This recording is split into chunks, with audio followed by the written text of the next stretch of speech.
Welcome to the Zone. Today we're going to be going over my top 5 quarterbacks of the 2021 NFL Draft. Starting with number 5 is Trey Lance at North Dakota State. This kid's the definition of a boom or bust prospect. He's either the next Josh Allen or the next Mitch Trubisky. The one game he played this past season was against Central Arkansas. When the pocket started getting a little bit noisy, he started overthrowing his guys, making poor decisions. At one point he was staring down his guy down the seam and just threw directly to the DB who was just reading his eyes the whole entire time. He's got to polish his game as a passer, but this guy is a terrific athlete. My pro comparison for him is Colin Kaepernick, one of the top arms of the class, good accuracy, and he just runs like a gazelle. He's a raw prospect, but he checks a lot of boxes NFL teams are looking for in a quarterback, so I expect him to be a top pick in this upcoming draft.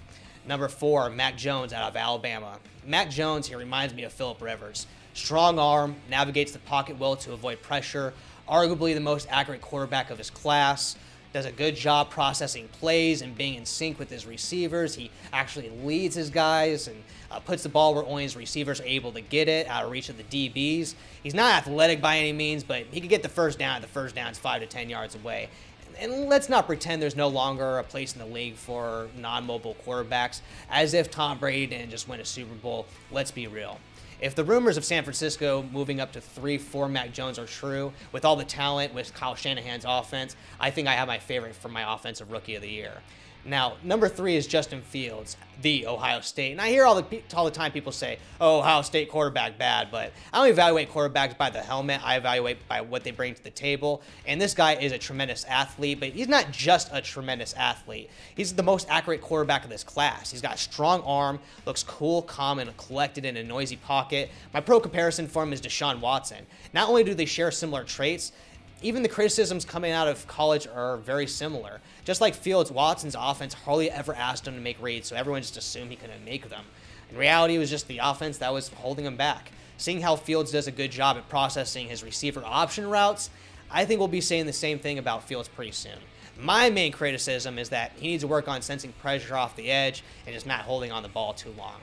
But that could be coached out. If not, all the other boxes he checks makes up for it. So, number 2, that's going to be Zach Wilson out of BYU. Zach Wilson is arguably the best quarterback of this class. I see him as an Aaron Rodgers, Pat Mahomes type talent. He's more complete than Trevor Lawrence. He's, comes from a pro-style offense. He actually makes reads down the field. It's not a bunch of bubble and screen passes. He's more callous throwing under pressure. What I see on tape reminds me of Russell Wilson. Great arm, good decision making, consistently just drops dimes, can extend plays with his legs, and navigates the pocket just like Russ. He makes throwing left across his body just look effortless. He just makes certain throws that only a handful of quarterbacks in the NFL can make. The only problem I have is that I've only seen 1 year of tape of him playing like this. If it wasn't for this reason, compared to the resume of this next quarterback coming up here, Zach Wilson would have been my number 1 quarterback. But with that said, we'll be moving it on to number 1, Trevor Lawrence out of Clemson. My pro comparison for Trevor Lawrence is going to be Andrew Luck. He's the best prospect I've seen since Luck.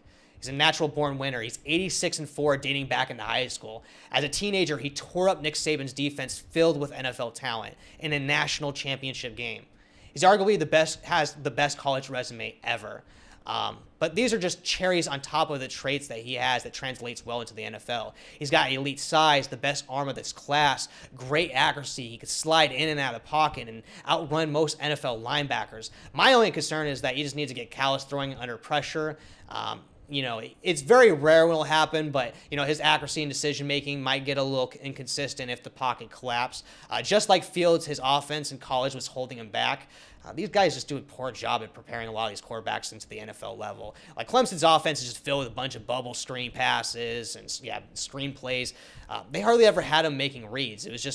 But just wait until he gets into the NFL. Just let him adjust into having more opportunities into fooling defenders with his eyes, and it's going to only be a matter of time before everyone's going to be adjusting to Trevor Lawrence. So if you liked what I said, and if you enjoyed the show today, make sure to like and subscribe and leave a comment, and we'll be seeing you next time.